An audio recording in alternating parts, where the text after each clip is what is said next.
Breaking news చూస్తున్నాం. ఇటు అమెరికాకి ఇరాన్ బిగ్ వార్నింగ్. ఈ రాత్రికి అమెరికాలోని టెక్ దిగ్గజ కంపెనీలన్నిటిపైన దాడి చేయబోతున్నాం. ఇటు Google, Apple, meta, Microsoft, Tesla, Oracle, Amazon ఇలాంటి కంపెనీలే ఇటు ఇరాన్ దాడులకు టార్గెట్గా ఉండబోతున్నాయి. ఈరోజు రాత్రి 8 గంటల నుంచి దాడులను ప్రారంభిస్తామంటూ ఇటు ఇరాన్ చెప్పుకొచ్చింది.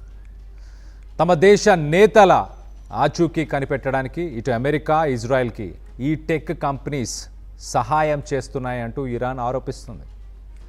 ఇరాన్ వార్నింగ్తో అమెరికా వ్యాప్తంగా ప్రస్తుతానికి భయాందోళనలకు గురవుతున్నారు. ఒక్కసారిగా ఇటు ఇరాన్ లిస్ట్ అవుట్ చేసిన ఆ కంపెనీస్ని కూడా ఒకసారి ఆ వార్నింగ్ ఏంటి, ఏ కంపెనీస్ని టార్గెట్ చేయబోతుంది, దానికి సంబంధించిన లిస్టును కూడా ఉంది. ఆ లిస్టును కూడా రైట్ సైడ్ బాక్స్లో చూస్తున్నాం.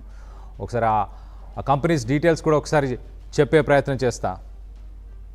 Iran is going to target US tech and defense companies starting from April 1st. Iran has warned all employees to evacuate.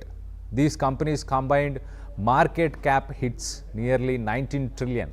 మొత్తంగా ఈ 24 కంపెనీస్ మొత్తంగా 24 కంపెనీస్ కలిపితే $19 trillion సంబంధించిన వాల్యుయేషన్ అంటూ చెప్పుకొచ్చే ప్రయత్నం చేస్తున్నారు. అలాగే ఏప్రిల్ 1 నుంచి ఇరాన్ ఈ ఎంప్లాయీస్ అందరినీ ఆ కంపెనీస్ని వదిలేసి వెళ్ళిపోవాలంటూ ఇటు చెప్పుకొచ్చే ప్రయత్నం చేస్తుంది. సో గల్ఫ్ దేశాల్లో ఇటు Cisco, HP, Intel, Oracle, Microsoft, Apple, Google, Meta, IBM, Dell, Palantir, Nvidia, JP Morgan, Tesla, General Electric, Spire Solutions, G42, Boeing, ఈ కంపెనీస్ అన్నీ కూడా గల్ఫ్ కంట్రీస్లో ఈ కంపెనీస్కి సంబంధించిన ఈ ఆఫీసెస్ అన్నీ కూడా ఇటు ఇజ్రాయెల్, అమెరికా ఈ 2 దేశాలకి ఇటు ఇరాన్కి సంబంధించిన క్రిటికల్ ఇన్ఫర్మేషన్, ఇంటెలిజెన్స్ ఇన్ఫర్మేషన్ వీటన్నిటికీ ఇది కోఆపరేట్ చేసే ఈ కంపెనీస్ అంటూ ఇవి ప్రస్తుతానికి మా టార్గెట్స్. ఏప్రిల్ 1 నుంచి ఇవన్నీ మా టార్గెట్స్. ఈ కంపెనీస్లో ఎవరైతే వర్క్ చేస్తున్నారో వాళ్ళందరూ కూడా ఆఫీసెస్ని, ఆ బిల్డింగ్స్ని ఇవాక్యుయేట్ చేయాలి, ఆ బిల్డింగ్స్ని వదిలేసి వెళ్ళిపోవాలంటూ ఇటు ఇరాన్ ఒక స్టేట్మెంట్ రిలీజ్ చేసింది. దీనికి సంబంధించి మరింత డీటెయిల్గా మాట్లాడుకుందాం. ఇటు ఇరాన్కి సంబంధించిన Islamic revolutionary guards corps IRGC ఇటు ఒఫీషియల్గా 18 prominent American corporations, American companies అని చెప్పొచ్చు. గతంలో మనం చూస్తే ఇటు మిలిటరీ టార్గెట్స్, డిఫెన్స్కి సంబంధించిన ఎయిర్ బేసెస్, నేవీ బేస్ ఇలాంటి బేస్లని గతంలో టార్గెట్ చేసేవాళ్ళు. కానీ ప్రస్తుతానికి ఆ టార్గెట్స్లోకి, ఆ లిస్టులోకి అమెరికాకి సంబంధించిన ఈ కంపెనీస్ అన్నిటినీ కూడా యాడ్ చేస్తుంది. ఇరాన్ ఏమంటుంది చాలా క్లియర్గా, ఈ టెక్ కంపెనీస్ అని ఒక అడ్వాన్స్డ్ ఆర్టిఫిషియల్ ఇంటెలిజెన్స్ అలాగే IT infrastructure, at the same time satellite tracking systems ఇలాంటి వాటన్నిటితోని ఇటు hitech military operations America, Israel చేస్తుంది. అవన్నీ చేయడానికి ఈ కంపెనీస్ హెల్ప్ చేస్తున్నాయి. సో రిటాలియేషన్ పాలసీని మేము ఇంప్లిమెంట్ చేస్తాం అంటే అమెరికాకు సంబంధించిన ఈ కంపెనీస్ అన్నీ కూడా ఇప్పుడు మాకు టార్గెట్సే, ఇవన్నిటిపైన కూడా టార్గెట్గానే మేము పెట్టుకోబోతున్నాం.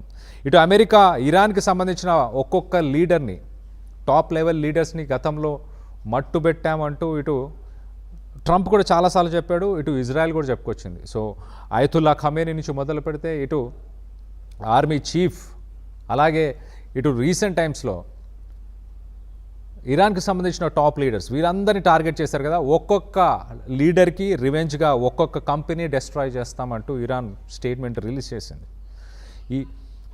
ఇది ఒక్కసారిగా ఇప్పుడు జరుగుతున్న వార్ ఆగుతుందా? ఒక పక్కన ట్రంప్ చాలా క్లియర్గా 2-3 వారాల్లోనే యుద్ధం ముగిసేస్తుంది, మేము చేయాల్సిన అచీవ్మెంట్స్ అన్నీ అచీవ్ చేసేసాము, రానున్న 2-3 వీక్స్లో అయిపోతుందంటూ ట్రంప్ చెప్తున్న సమయంలో ఇటు ఇరాన్ ఇలాంటి ఒక స్టేట్మెంట్ రిలీజ్ చేయడంతో మొత్తానికి వార్ ఇంకా ఎస్కలేట్ అవుతుంది. రానున్న రోజుల్లో ఫ్యూయల్ ప్రైసెస్ ఇంకా ఎక్కువగా పెరిగే అవకాశం ఉంది. $140 పర్ బ్యారెల్ చేరుకునే అవకాశం ఉంది. మరో పక్కన ఇటు అమెరికన్ కంపెనీస్ 18 ఆర్గనైజేషన్స్, ఈ 18 కంపెనీస్ వాల్యుయేషన్ $19 trillion అంటే మీరు ఒక్కసారి ఆలోచించండి, $19 trillion. ఇండియా ప్రస్తుతానికి $4 trillion దగ్గర ఉంది.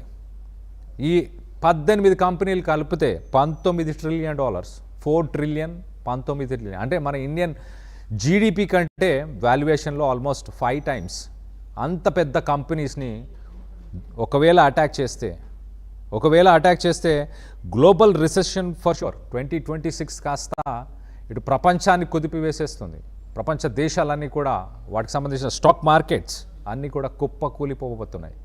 అమెరికా లాంటి సూపర్ పవర్ ఎకానమీ ఒక్కసారి పడిపోతే ఆబ్వియస్లీ దాని ఎఫెక్ట్స్, ఎందుకంటే ప్రపంచం మొత్తం ట్రేడింగ్, ఇటు ఆయిల్ కావచ్చు, బంగారం కావచ్చు, ప్రతి దాన్ని డాలర్లోనే ట్రేడ్ చేస్తుంటారు. అదే డాలర్ పతనం అయిపోయింది అనుకోండి, ఇటు ప్రపంచ దేశాలన్నీ కూడా ట్రేడింగ్ అంతా కూడా కొలాప్స్ అయ్యే అవకాశం ఉంది. ఒక రకంగా ఇండియన్ రూపీ అడ్వాంటేజెస్గానే ఉంటుంది. ఇటు డాలర్ పతనం అయితే ఇండియన్ రూపీ స్ట్రాంగ్ అవుతుంది. కానీ అక్కడ కంపెనీస్, మరి ముఖ్యంగా $19 ట్రిలియన్ సంబంధించిన కంపెనీస్ కనుక ఎఫెక్ట్ అవుతే ప్రపంచ దేశాల స్టాక్ మార్కెట్స్ అన్ని కుప్పకూలిపోతాయి.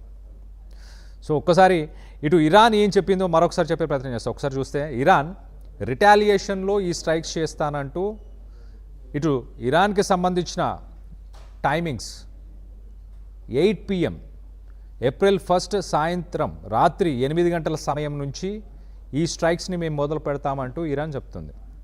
గ్లోబల్ టైమ్ కన్వర్జెన్స్ ప్రకారం మనం చూస్తే కనుక ఇండియన్ టైమింగ్స్లో మనం చూస్తే ఇరానియన్ టైమింగ్స్లో 8 PM అంటే ఇండియాలో నైట్ 10:30, ఈరోజు రాత్రి 10:30 సమయం నుంచి నైట్ 10:30 నుంచి మనం చూస్తే కనుక ఈ స్ట్రైక్స్ని చేస్తా అంటూ ఇరాన్ చెప్తుంది. ఇదే స్ట్రైక్స్ కనుక చేస్తే ఇంకా ఖచ్చితంగా వార్ ఎస్కలేట్ అవుతుంది. అమెరికన్ కంపెనీస్ని టార్గెట్ చేస్తే గ్లోబల్ రిసెషన్ తప్పదు.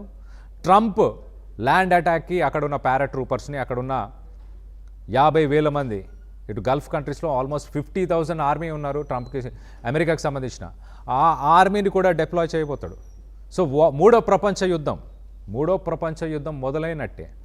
ఒక పక్కన మనం యూరోప్లో చూస్తే యుక్రెయిన్, రష్యా ఈ రెండు ఆల్రెడీ వార్లోనే ఉన్నాయి. ఇటు చైనా, తైవాన్ తన భూభాగంలోనే ఉంది. తైవాన్ అనే కంట్రీ చైనా భూభాగంలోనే ఉంది అంటూ చైనా క్లెయిమ్ చేస్తుంది. సో ఏ క్షణమైనా చైనా తైవాన్ని అటాక్ చేసే అవకాశం ఉంది.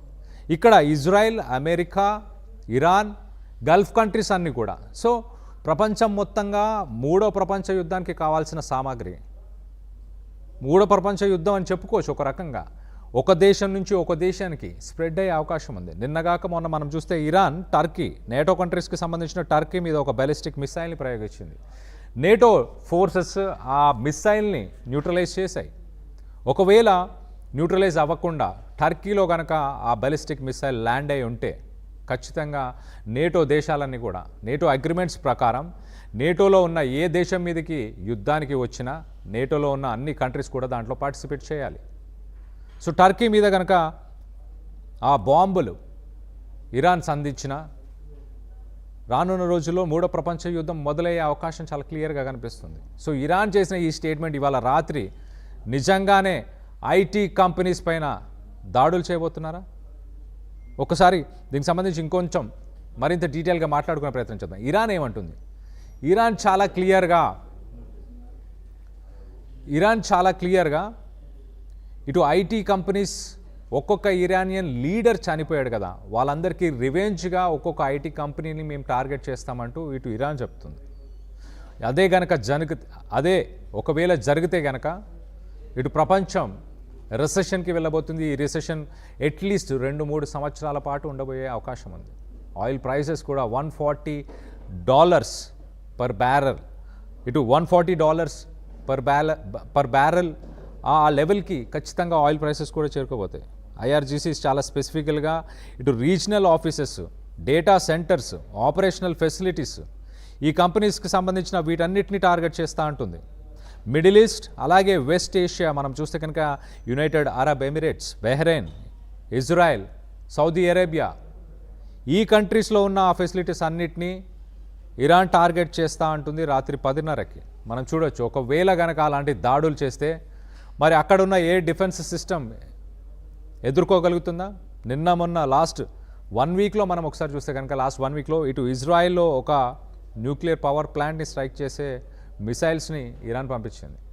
ఇరాన్ గతంలో కూడా కొన్ని స్టేట్మెంట్స్ చేసింది, నేను ఇప్పటిదాకా యూజ్ చేసిన మిసైల్స్ కానీ డ్రోన్స్ కానీ నా దగ్గర ఉన్న స్టాక్లోంచి ఓన్లీ 5% మాత్రమే, ఇంకా లాంగ్ రేంజ్, ఇంకా హైపర్సోనిక్ అంటే ఇంకా ఫాస్ట్గా, ఇంకా స్పీడ్గా వెళ్ళే హైపర్సోనిక్ మిసైల్స్ కూడా ఇరాన్ దగ్గర ఉన్నాయంటూ ఇరాన్ స్టేట్మెంట్స్ చేసుకొచ్చింది.